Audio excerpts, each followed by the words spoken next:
சுவாமியே சரணமையப்பா. கடவுள் டிவி நேயர்களுக்கு அன்பு வணக்கங்களை கூறிக்கொண்டு ஐயன் ஐயப்பனுடைய விரத மகிமைகளை, ஐயப்ப விரதத்தினுடைய பெருமைகளை பேசிக்கொண்டிருக்கின்றோம். அந்த வகையிலே இன்றைய நாளிலே, நேற்றைய நாளிலே கன்னிசாமிமார்களை பற்றி பார்த்தோம். இன்றைய நாளிலே சாமிமார்களிடம் இருக்கின்ற ஒரு முக்கியமான சந்தேகத்தை பற்றி பேச இருக்கின்றேன். நிறைய இடங்களுக்கு பூஜைகளுக்கும் இசை நிகழ்ச்சிகளுக்கும் செல்லும்போது சாமிமார்கள் என்னிடம் கேட்கின்ற ஒரு கேள்வி, பொதுவான கேள்வி. அவர்கள் என்ன சொல்கின்றார்கள் என்றால், சாமி, இது எனக்கு 3வது மலை. சாதாரணமாக சாமிமார்கள் சொல்கின்றார்கள், ஒரு சில குருசாமிகளும் சொல்கின்றார்கள், 3வது மலை போகும்போதும் நம்மை மிகுந்த சிரமத்துக்கு உள்ளாக்குவார் ஐயப்பன்.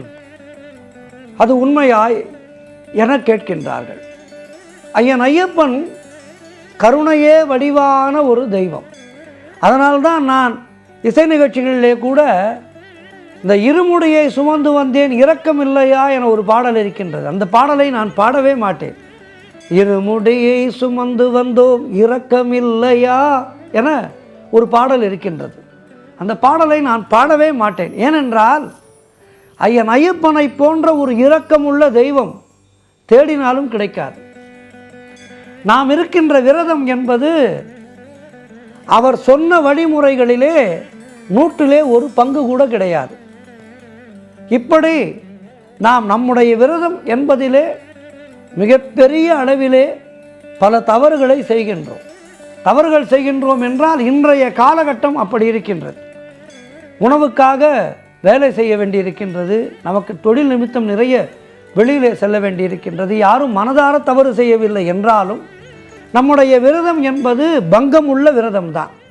இப்படிப்பட்ட பங்கமுள்ள விரதத்தையும் ஐயன் ஐயப்பன் ஏற்றுக்கொண்டு நமக்கெல்லாம் அப்படிப்பட்ட ஒரு நெருக்கடியான சன்னிதானத்திலே சிறப்பான ஒரு தரிசனத்தை அமைத்து கொடுத்து நம்மையெல்லாம் மீண்டும் நம்முடைய இல்லத்துக்கு திருப்பி அனுப்புகின்றார் என்றால் அவர் எப்படிப்பட்ட கருணா சமுத்திரம்.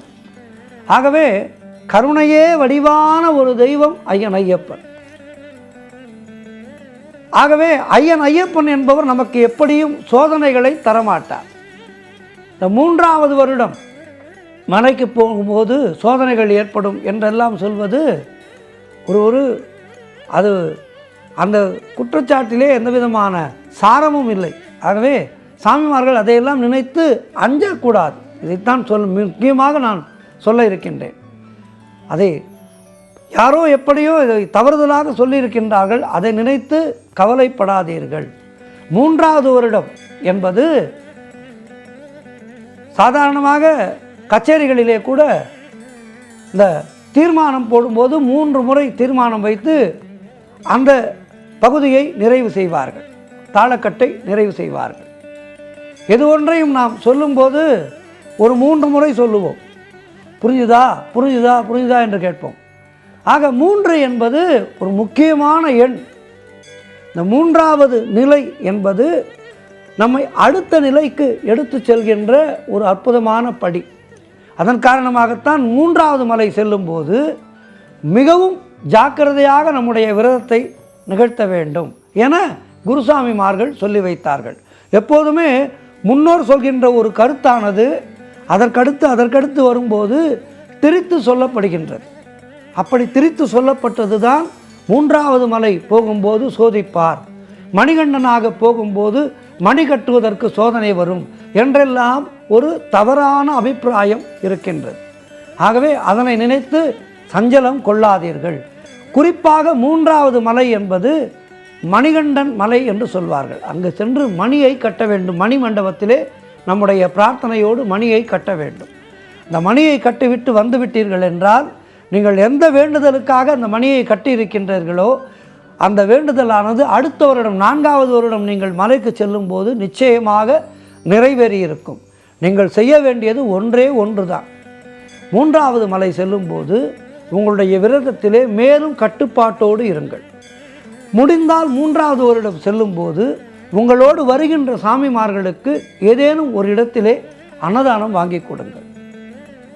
இரண்டாவது, மணி கட்டப் போகின்றீர்கள் அல்லவா, பெரிய மணியெல்லாம் எடுத்து செல்ல வேண்டாம். ஒரு சிலர் தூக்க முடியாமல் பெரிய மணியை எடுத்து செல்கின்றார்கள். அப்படி செய்ய வேண்டாம். சிறியதாக மணி நம்முடைய கழுத்தோடு இருக்க வேண்டும். கழுத்திலே மணியை கட்டிக்கொண்டு அந்த மணியை அங்கே சன்னிதானத்திலே மணி மண்டபத்திலே அந்த மணியை சேர்த்து விட வேண்டும் ஐயன் ஐயப்பனிடம். ஒரு சிலர் செய்கின்ற இன்னொரு பெரிய தவறு, அங்கே கட்டி இருக்கின்ற மணிகளை அறுத்து வருகின்றார்கள். அதுவும் செய்யக்கூடாத ஒரு செயல். தயவு செய்து அந்த தவறுகளை செய்யாதீர்கள். ஒரு இடத்திலே சென்று எப்படி இருக்க வேண்டும் என்று தெரிந்து கொள்வதை விட எப்படி இருக்கக்கூடாது என்பதை பற்றி நாம் அவசியம் தெரிந்து கொள்ள வேண்டும். இந்த ஐயப்ப விரதத்திலே செய்யக்கூடாத பலவற்றை சாமிமார்கள் அறியாமல் செய்கின்றார்கள். ஆகவே அதிலே ஒன்றுதான் மணியை அறுத்து வருவது.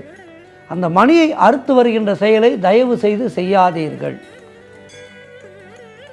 இதனையெல்லாம் நாம் பின்பற்றினாலே ஐயன் ஐயப்பனுடைய பரிபூர்ண அனுகிரகம் என்பது நமக்கு கிடைக்கும். இந்த 3வது வருடம் மணி கட்டுவது என்பது குறிப்பாக பிள்ளை இல்லாத தம்பதிகளுக்கு பிள்ளை வரம் கொடுக்கின்ற அற்புதமான ஒரு செயல். உங்களுக்கு திருமணமாகி குழந்தை இல்லை, ஒரு 3 ஆண்டுகள் ஆகிவிட்டது, 4 ஆண்டுகள் ஆகிவிட்டது, திருமணம் முடிந்து எனக்கு குழந்தை இல்லை என்று நினைப்பவர்கள் இந்த 3வது, அதாவது சபரிமலை பயணம் தொடங்கி 3வது மலை செல்லும் போது பொதுவாக மலைக்கு நேர்ந்து கொண்டு, அதாவது குழந்தை வரம் வேண்டி செல்கின்ற பக்தர்களுக்கு உடனடியாக பலனை கொடுக்கக்கூடிய தெய்வம் ஐயன் ஐயப்பன். ஏதோ ஒரு காரணத்துக்காக 2 ஆண்டுகளாக நீங்கள் மலைக்கு செல்கின்றீர்கள், பிள்ளை வரம் கேட்டு குழந்தை தங்கவில்லை என்றால் 3வது வருடம் செல்லும்போது ஏதேனும் ஒரு பாலகனுக்கு, அந்த பாலகனை உங்களுடைய இல்லத்துக்கு அழைத்து அன்றைய நாளிலே அவருக்கு அன்னதானம் அளித்து அந்த பாலகனுக்கு வேண்டிய, அதாவது பள்ளியிலே படிக்கின்ற குழந்தையாக இருக்கும், அந்த குழந்தைக்கு வேண்டிய நோட்டு புத்தகங்கள், பேனா, பென்சில் போன்றவற்றை வாங்கி கொடுத்து அந்த குழந்தையை ஐயப்பனாக நினைத்து நமஸ்கரித்து அந்த விரதம் இருக்கின்ற நாளிலே இதனை செய்யுங்கள். நிச்சயமாக அடுத்த வருடம் நீங்கள் மலைக்கு செல்லும்போது, 4வது ஆண்டு மலைக்கு செல்லும்போது உங்களுடைய இல்லத்திலே குழந்தை பாக்கியமானது நிச்சயமாக இருக்கும். ஆகவே இந்த 3வது வருடம் மலைக்கு போகும்போது நிறைய சோதிப்பார், செல்ல முடியாமல் கூட செல்லு, இப்படியெல்லாம் ஒரு சில குருசாமிமார்கள் பயமுறுத்தி வைத்திருக்கின்றார்கள். இது தவறு. செல்ல முடியாத சூழ்நிலையை கூட வந்துவிடும். ஆகவே 3வது வருடம் மிக கடுமையாக இருக்க வேண்டும் என்றெல்லாம் ஒரு சிலர் பயம் கொள்கின்றார்கள். தயவு செய்து விரதத்திலே பயத்தை தொலைத்து விடுங்கள். ஐயன் ஐயப்பன் ஒரு குழந்தை. ஆகவே அந்த குழந்தையிடம் நாம் பக்தியோடு செல்லும்போது நமக்கு வேண்டிய எல்லாவற்றையும் ஐயன் ஐயப்பன் தருவார். மணிகண்ட பிரபுவே சரணமையப்பா.